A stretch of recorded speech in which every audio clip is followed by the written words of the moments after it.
Welcome to Distorted Opinions. It's not Kayla talking, it's Ted. And we are going to be talking about electronic drums as this week's Gear Talk. And Kayla is unable to join us, so it's just Matt and myself. You know it. Oh, yeah. He's on fire. Just the boys. And Kayla was nice enough to give us the keys to run the show without her for the very first time. And so if it does go off the rails, it's because Kayla's not here. Yep. So just a fair warning. It'll be good because you'll be joining us going off those rails and then get back onto the rails because that's how we roll with the show. Absolutely. So yeah, we're gonna be talking about drums, electronic drums this time though. Specifically electronic drums. We did talk about it a little bit in a prior Gear Talk, but it's been some time since we wound up talking about drums, so we thought it'd be a good time to revisit it and talk a bit deeper about the digital drum kit that I do have, which is a Yamaha DTX 500. And so just to jump right on into it, the electronic drum kit that I have, as mentioned, is the Yamaha. It has a hi-hat, 3 tom drum pads, a snare pad, a standing bass drum pad, which some drum kits, the bass drum has a bass pedal that's more or less attached or a part of what the bass drum would do. With this, it's strictly a rubber pad on a metal mount. So I use real drum pedals with this particular pad. So I use PDP double bass pedals on this particular digital kit. And then it also comes with a DTX trigger module, which is basically all these electronic pads plug into what this electronic component is, the module, and then you're able to change the sounds of what your drums sound like. You're able to configure and customize what the drums sound like. So that it's really, really fun. But just to back up to the different aspect about these toms and these this particular kit, and that not all kits, when you do look at electronic drums, are made this way. But with the pads that I do have, and I have the snare pad in front of me, and the pads are made and designed to have multiple active points. So if you hit the stick in the middle of the pad, you're going to get one sound.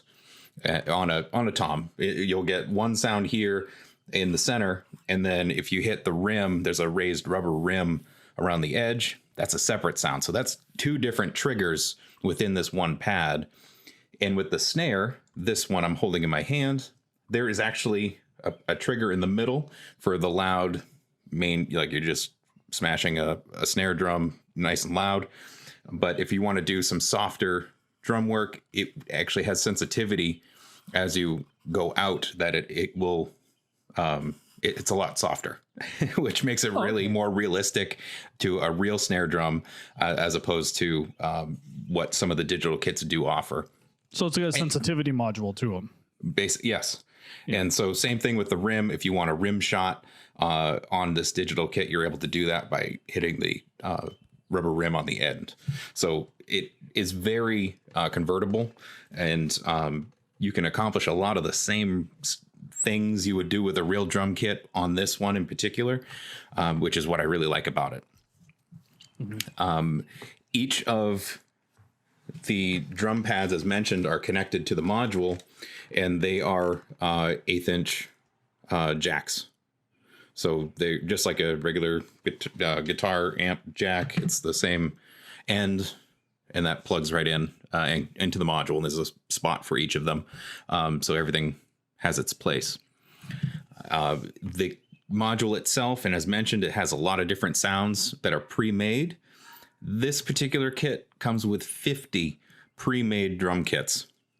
Wow. And is there a way to actually upload? Can you like update the firmware too and just get more, or is it just like, is it one standard? I haven't done any modification to it. I'm sure you probably could, especially with these later models, but this is a few years old now. But with the 50 different pre-made kits. I feel like those are like your standardized sounds, and there's some ridiculous ones and some really cool ones. There's like a regular maple drum set. There's a studio sounding drum set. There's my favorite is the heavy rock, which is like stadium, like got a little sound, like arena reverb sound to it. Oh, it's so awesome. And just have your headphones on, you're jamming out, and I'm, on stage with the best of them. And but the other cool part about it is that while you have 50 pre-made drum kits, there are also 20 slots available to customize. So you can take any sound from any aspect of the memory of all those sounds and customize and make your own particular drum sound that you want. So if you like the bass drum sound from the arena kit, you can have that set. But if you like the snare from the maple set, or if you want, there's 50 different kits to choose from, which is awesome. And I suppose I was talking about drums and the pads. I forgot to mention I have 2 cymbals besides the hi-hat as part of this kit that are also multi-zone. So you hit the edge of the cymbal, you're getting one sound. You hit near the center of the bell, you get a second sound. So it's very similar to, or more similar, I suppose, to an actual drum kit. So really, really fun. Within the module itself, we have a metronome. So if you're practicing in this particular kit, and I find digital kits in general are great practice tools. So to have a metronome already built in, you can just practice away, trying to keep in time, just continue to practice. It's fantastic. Right. I can see that being helpful, because like you mentioned earlier, that you could plug in headphones and you can hear the metronome in your headphones when you're practicing, versus on a live kit, you really have to have a metronome, either be equal or louder than your kit itself, or it has like a light or something, because you can see it. Because an acoustic kit is certainly so much louder. Yep. And exactly. The meatloaf. What? So having that all come through your headset is really, really nice. And another great part is that it has an 1/8 inch jack. So you can plug in an audio device from either, new phones don't have it, but if you had an audio jack in your phone or some other audio device, you can plug it into that module and you can play songs through the module into your headset. So you can play along with the songs and not go deaf and try to play along with an acoustic kit like I sometimes do. The digital kit will do that for you, and you don't have to go deaf for it. It's fantastic. Well, with that being said, then if that has that capability, we talked about this in the previous episode about, digital interfaces, digital amps, that there's probably no doubt that you could hook up a digital drum kit through an interface and 100%. Have everything go right through the actual module itself. And all you have to do is just, level out the volume controls, I assume.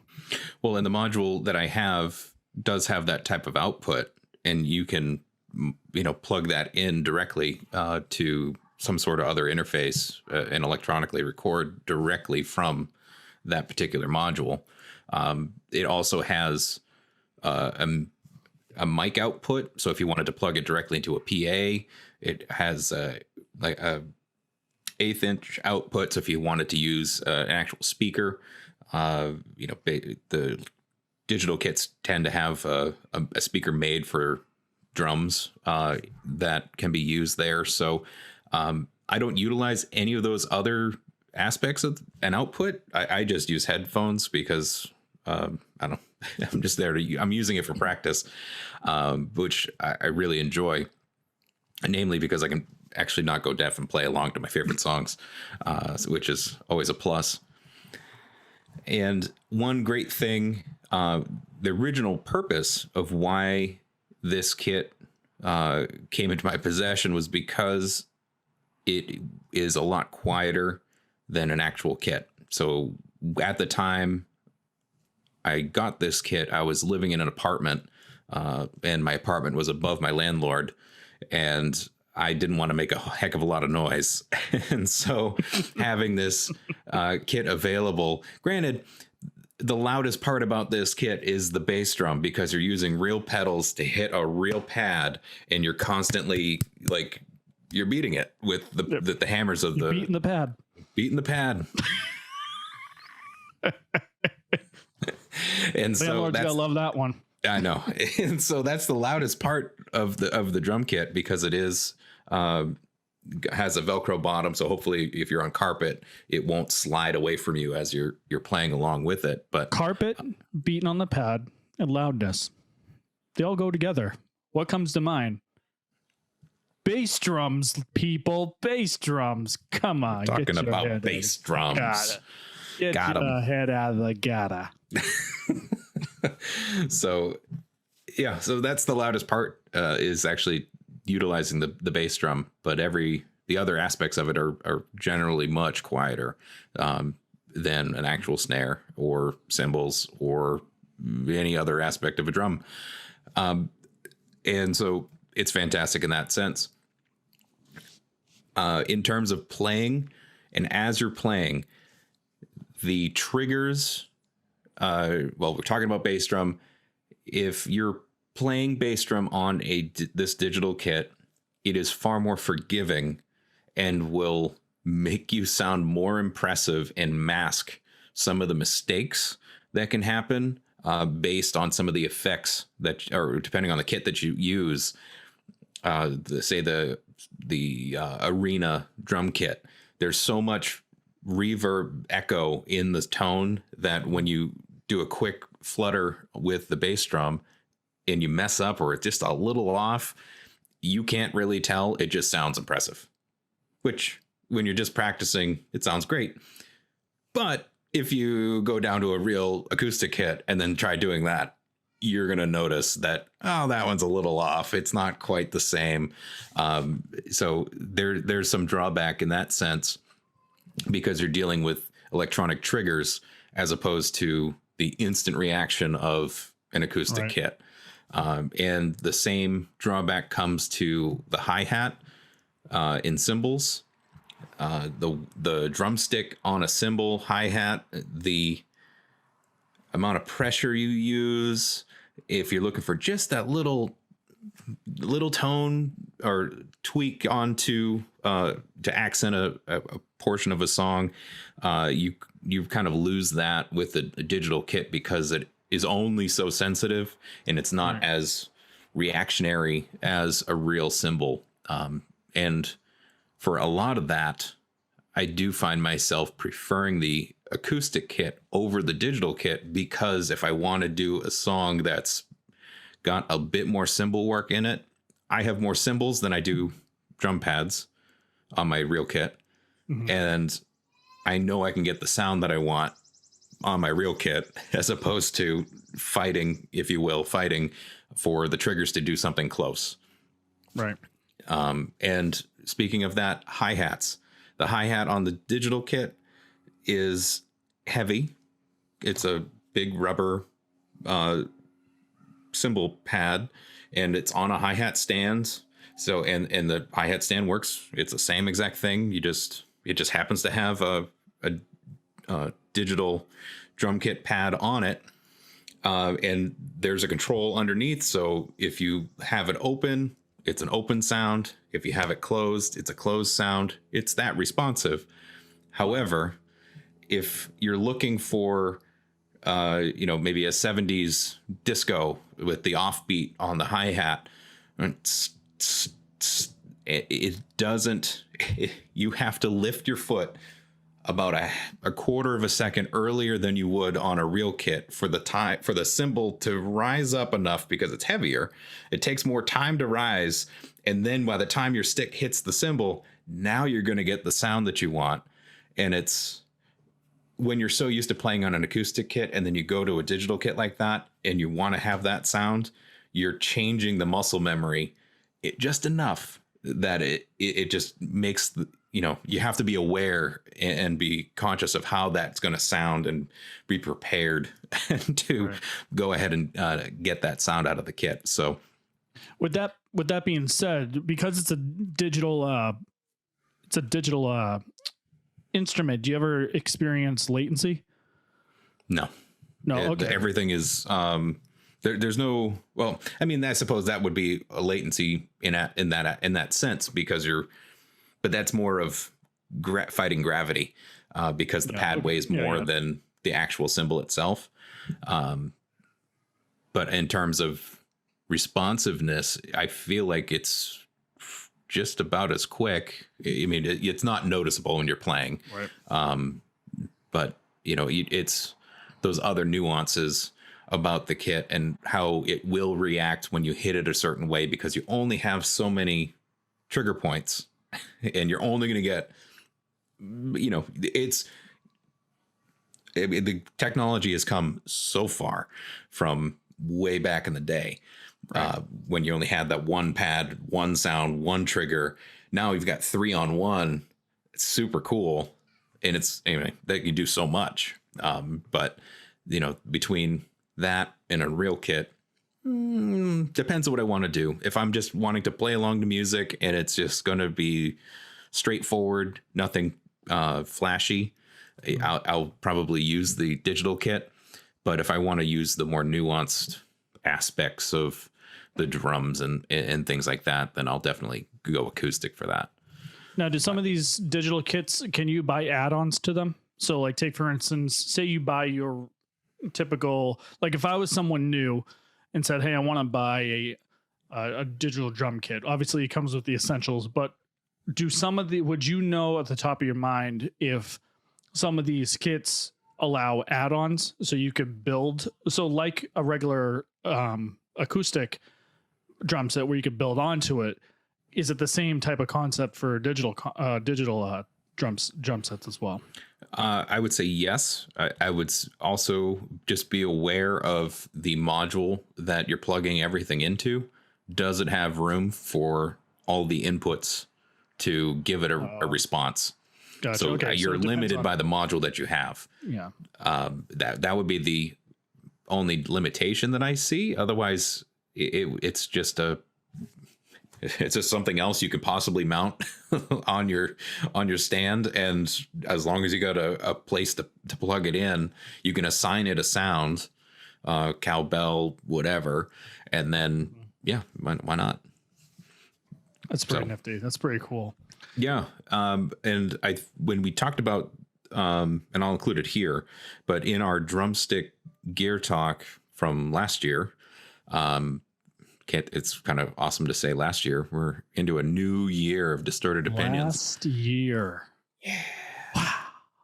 So, drumsticks, when it comes to playing on digital kits, the various different tips on a drumstick that are available, I don't find that the various ends of the drumstick make a difference, because you're only looking to have the trigger respond. So a general wood tip drumstick, which tends to be the cheaper of all the options, is more than satisfactory to play along on a digital kit. Could you use drumsticks? Sorry, could you use chopsticks? If you played them hard enough, I would imagine. It depends on how sensitive the trigger is, but yeah, just turn the sensitivity up a bit.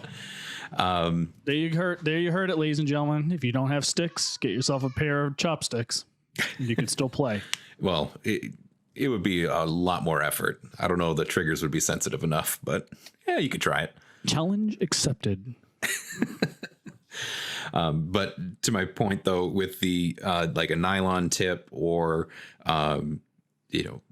other various ends available on a drumstick, those are really meant, I feel, more for cymbal work and actual responsiveness on metal of an actual cymbal. So with everything being rubberized, you're not going to have that type of feedback and responsiveness in sound, because you're only going to be setting off a trigger. So stick to the wood sticks. They work great for me. And I don't see how or why you would need anything different than that. If you're a drummer out there and you do use a particular drumstick that is not just wood, or if you use a varied tip on your digital kit, let us know. I'd be curious to hear some response to that, because I tried a couple of a nylon tip and a wood tip, and there's no difference. I don't see a difference. So let me ask you this, because you were talking about different sticks, sensitivity. The thing that the idea that actually popped in my mind was, say you want to play jazz with the digital kit. Typically with jazz, you have the brushes. Ooh. Do brushes work with a digital kit? Not on this kit. No. So jazz because this is impact. These triggers are set off by impact. You're not going to have the soft the brush sound over the top of the snare head.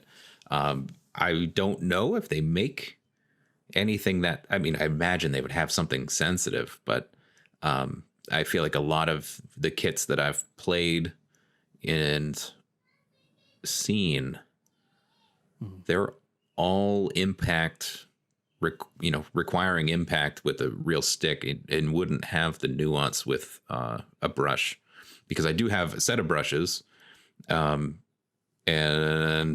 I've never tried brushes on my kit, because I never, like, just running your hand over the snare when it's on doesn't give you that effect. There's no the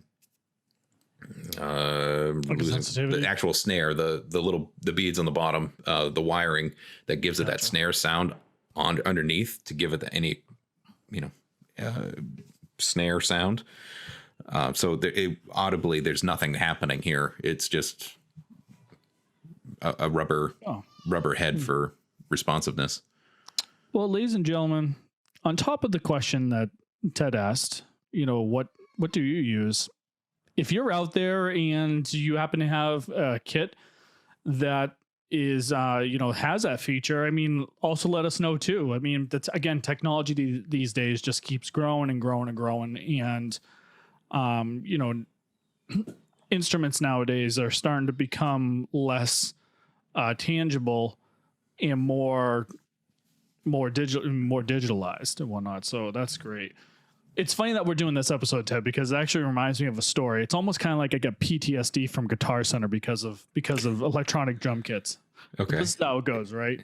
So obviously back when we were a lot younger, Guitar Center was equivalent to me watching music videos. Okay. I would go ahead and travel out of state to go to a Guitar Center just to see what they have for gear. Doesn't mean I had the money for it, okay, but just means it's fun to look. Yeah, just fun to look, and hey, I don't mind driving. So I remember going into the Nashua store one day, and I'm like, "Hi." The gear that they had wasn't really impressed. Effects wasn't really impressed. I wasn't really recording at the time, so I didn't know anything back then about that. But the guitars, I wasn't really impressed. So part of me was like, "Hey, you know what? I'm going to check out the drum section," because I never been into the drum section before. And for the in musicians out there, maybe you could probably relate to this. And I apologize if you hear my son in the background. He's just laughing up a storm. So when you're walking into a Guitar Center, it's kind of like, I don't know, I feel like it's kind of got like each area is its own clique. Like, oh, hey, you're a guitar player? Guitar players hang out over here. Oh, you're play a bass? mixer? You're a DJ person? Oh, DJ people are over there. You play acoustic? There's an acoustic room just for you. Go on over. It's all yours. But if you walk into a different territory and they know that you're not in that territory, they kind of give you a weird look like, what? How can I help you? Like, it's not even like friendly. It's like you walked into a bad turf. So I'm in Nashua Guitar Center. And that's exactly what happened. I walked right in and I'm like, oh, this is great. So there was an electronic drum kit and I'm like, oh, hey. So no one was sitting on it, and they didn't have headphones to it, but they actually plugged it into, it was like a Roland piano amp. So I'm like, oh, this is going to be great. Now, of course, remind you, I'm curious and I'm like, hey, I'm going to try this out. So I started just doodling it, and, I could keep a beat or whatnot, but, not as skilled as it was back then and whatnot. So I'm playing this and I'm like, and all of a sudden I see this sales guy come up to me, and I don't know if this guy was like pissed off or if he was just having a bad day, but he comes over and he goes, turn that shit off now. And I go, whoa. It's not like I was playing like something that was equivalent to like Stairway to Heaven or anything like that. No, it was just like, oh, okay. So I was telling him, I said, oh, hey, I'm sorry. I was just trying, trying this out. And he goes, are you a drummer? And I go, I'm not a drummer. I'm a musician. And he goes, yeah. He goes, this is for skilled people. Whoa. That's so rude. So I'm like, okay, that's cool.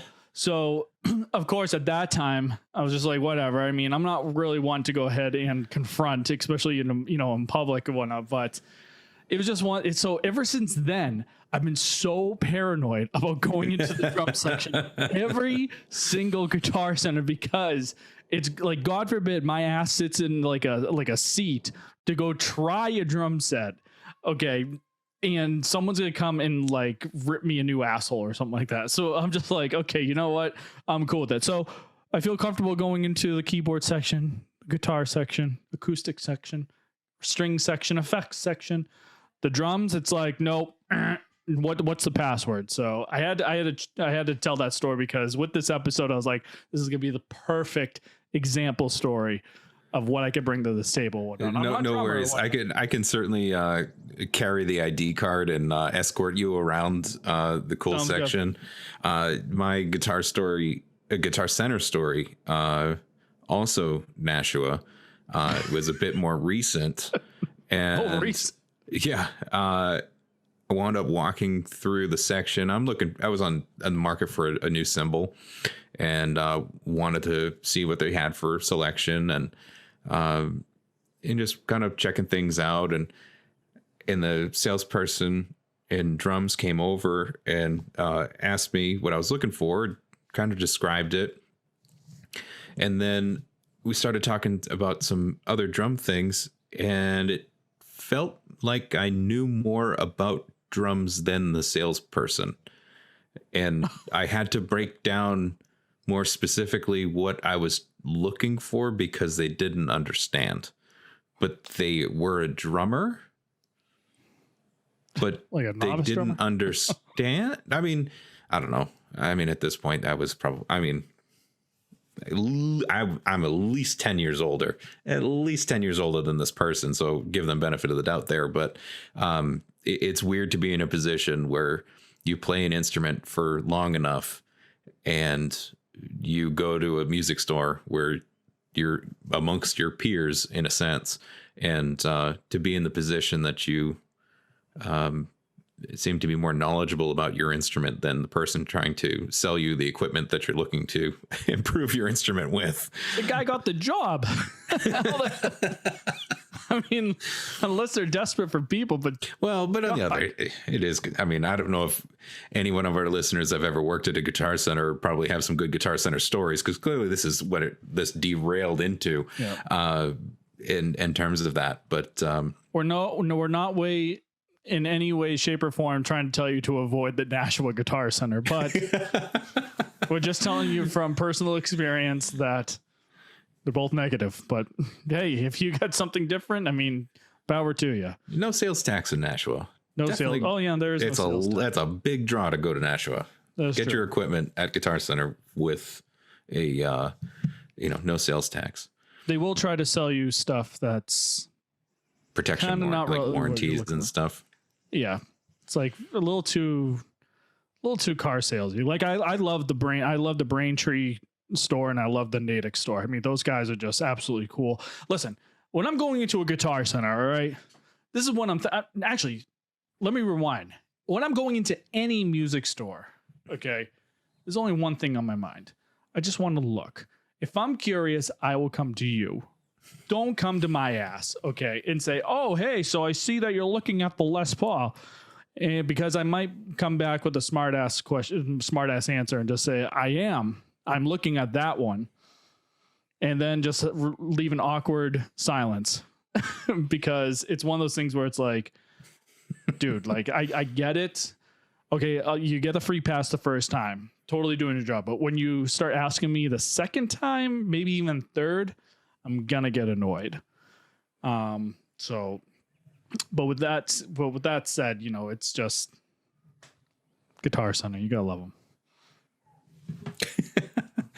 Yeah, I know. It's it is fun to look. And I like the Natick store because it is it's one of the bigger stores and has so much stuff.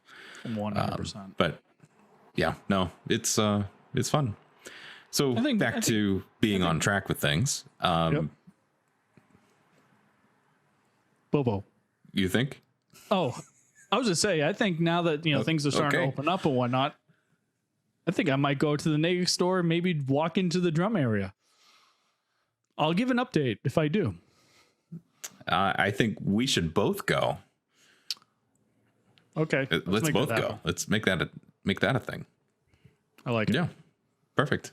We'll just wear dark shades. I can hang back and sure. I'll hang back. I'll let you go in first. And if they start giving you trouble, I walk right in. Hey, he's cool. He's cool. He's not a drummer though. He's cool. He's cool. So we'll make it up. Yeah. With that, that's really all I had for the digital drum kit conversation. If you're interested in digital drumming, it's definitely worth pursuing. If you want to practice and not make a lot of noise, it's easy and compact. There's a truck going by with windows open and it's loud as heck. Ted purposely muted himself at that point. Yeah, exactly. If you didn't see the video. So if you're interested in digital drum kits, definitely check them out. They are worth the money. And especially for learning and practice and, there's lots of used, drum kits on like Facebook Marketplace and, any music store would have, different things. You don't need to spend $1,000, $800 on a digital drum kit. You know, the technology's come a long way. You know, a couple $100 could get you something out of used end pretty decent. And at this point, I would just looking at the kit that I currently have pieced out. The prices are pretty high, but used $450 in that range. That's a comfortable price. Yeah, it's not crazy money compared to, say, brand new top of the line Roland, which is like the Cadillac of all drum kits, digital drum kits. You can get a lot of bang for your buck with, for a short order. But and you don't need an amp to play. Plug in a headset and enjoy. And more likely too, they probably all share the same firmware. So I mean. Maybe. I mean, I'm sure you can find, downloads and, the technology is meant to be plugged in to the internet these days in a lot of ways. So, perhaps there are updates and new kits that might be downloadable and things like that. So definitely worth checking out. I like it. Well, with that being said, I think that wraps up the show. I think so. So, few reminders because I have to remember Kayla's speech. So for finding us on any podcast platform, search us Distorted Opinions, Spotify, anywhere you find your podcast. Heck, you found this, you're listening to it. All of our other episodes are on that same platform. Anchor FM, baby. Anchor.fm/distorted opinions is our URL that shows the plethora of places that our podcast is available. We have a YouTube where the video version is available, so you can see our pretty faces every week with each of these episodes. And if you want to reach out to us, we have social medias, Instagram and Facebook, and obviously we talked about YouTube, and feel free to follow us, subscribe, all the related terms for each of those platforms. All those stuff. Keep up with us with what we're doing. And you can email us at distortedopinionsshow@gmail.com. And we'd love to hear from you, what your thoughts are on this particular episode, any episode that we've talked about thus far. And if you'd like to be a guest on a future episode or have an idea for a topic, something we haven't covered yet, let us know. We'd love to get some feedback and love to engage with our listeners. So feel free to contact us however you'd like to. What better way than to go into year 2 of Distorted Opinions than to be a guest on our show? Be a part of history. Oh. Be a part of a family. Be a part of this collaboration of generations that will further our knowledge into the world of music with this podcast. Distorted Opinions Show at gmail.com. Boom. Go get it. Well, and with that, that is so legendary. I think we're just going to have to call it there. Thanks for tuning in. Catch us next week. And we'll see you next time.